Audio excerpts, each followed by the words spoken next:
What up guys, Hansi here, and today I'm back with another project. If you're thinking who the hell is Hansi and what is he doing in my subfeed, then that's justified. We've been away for a while.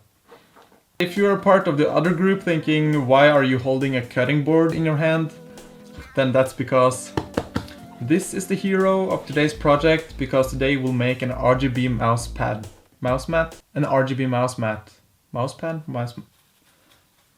This is the IKEA chopping board Legitim, which actually means legitimate in Swedish, and I think that's pretty funny because this build will definitely be legit. For the surface of the mousepad, I'm gonna use something called neoprene.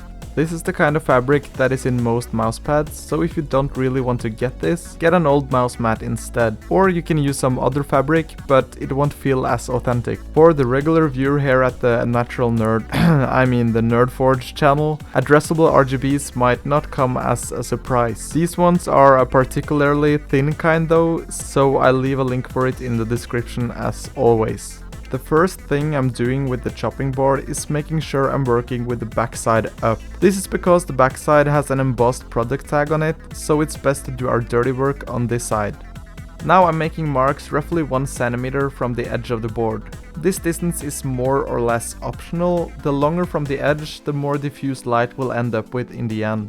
The reason I chose 1 centimeter is because of the thin strip of material near the handle of the board. Here 1 centimeter is about the maximum, and I wanted an even light around the entire thing. Now begins the fun part, or the hard part, whatever you want to call it. I'm going to use my Dremel tool with a router bit to carve a channel for the LED strips. Dremel is a bit pricey, but there are plenty of cheap Chinese rotary tools. I can't vouch for the quality, but this material is super soft, so it might just work. I'm trying to make straight cuts, but I'm getting a bit too far away from the line from time to time. It's not super important in this build, the channels will not be visible. So as long as the cuts have a more or less consistent distance to the edge, it doesn't really matter. When all the lines have been carved, it's time to clean this stuff up. And it's kinda like the plastic from torn plastic bags, and it gets everywhere. I even had to run back through the channel with a screwdriver, as the plastic was super compressed and hard to get out.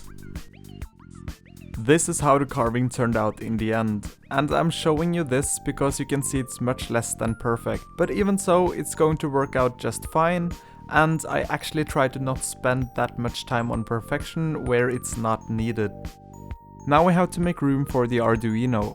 I'm choosing to place it on what will be the left side of the mousepad, as this is the area with the handle on the chopping board. The handle already provides some room for cables. If you rather prefer the USB cable to stick out from the top of the mousepad instead, there's nothing stopping you from putting it there, except it will take some extra carving to get room for the cables.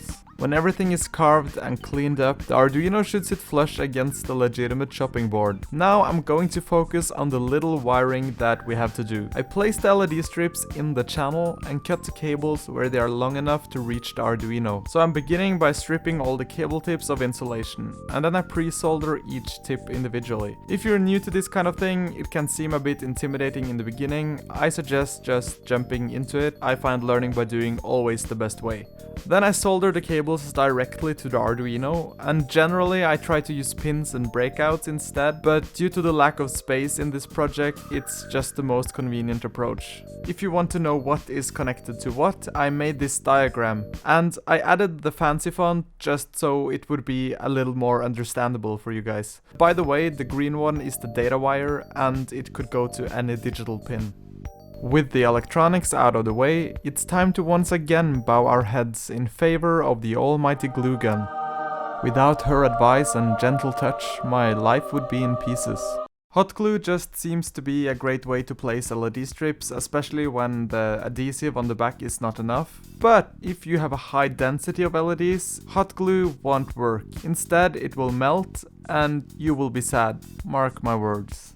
When the LEDs are well in place, it's time to plug the mousepad into the computer to get the lights to work the way we want. The nice thing about this is that it's powered over USB, and that makes it very easy for us to update the code later, say if we want to change the color of the lights.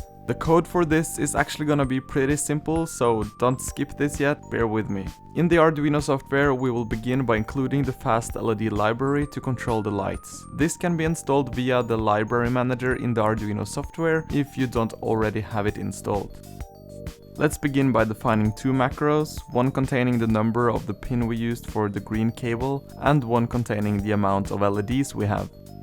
We also declare an array of LEDs and an array of 1 byte values that will store the hue of the lights. In the setup function, we have to write this line to tell fast LED what kind of LED strip we are dealing with. After that, we create a for loop to prime the hue array.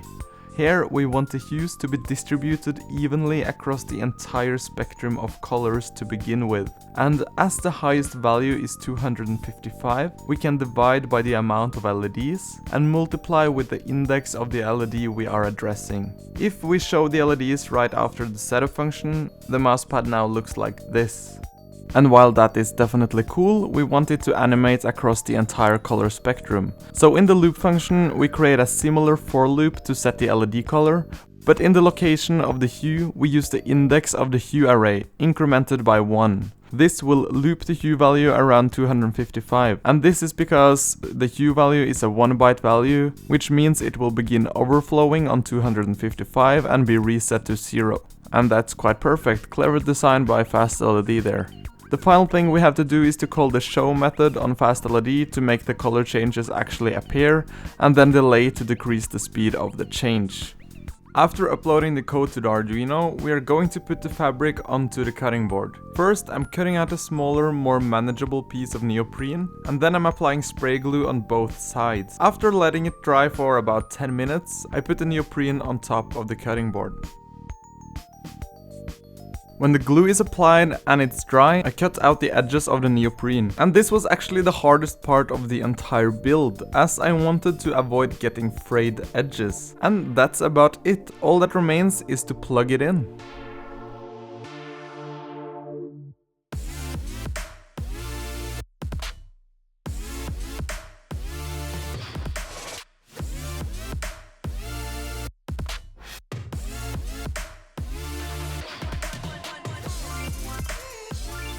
I just love the idea of taking something cheap, maybe from IKEA or somewhere else, but something that's easily available for most of you guys, and making something else with it. Who would have thought that a cutting board could become an RGB mousepad?